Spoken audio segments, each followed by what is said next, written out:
In question number 4e, it's important to recognize that the exponent 5 over 3 applies to both terms in there. It applies to both the number 8 and the base a expression, not just the exponential expression of a.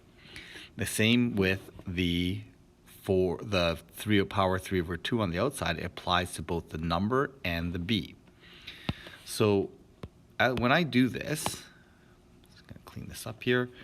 And so when I do this, I need to make sure that I end up with 5 over 3 times a, and I'm going to apply power to power. So this is going to be, the 5s are going to cancel out when I multiply the powers together, and I end up with 4 over 3. And I'll do a different color for the other part here. For the next part, we need to apply the power onto the 4, so it's power 3 root 2, and then b, I have a power 2 over 3, power 3 over 2, they cancel each other out when I do power to power, so I end up with just b.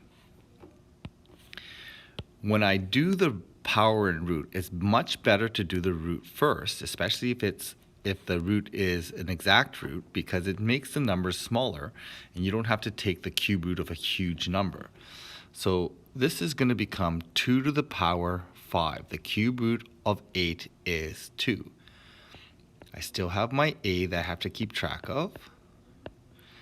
And over here, I'm going to end up with the square root first. So I'm going to end up with 2 to the power 3 times b.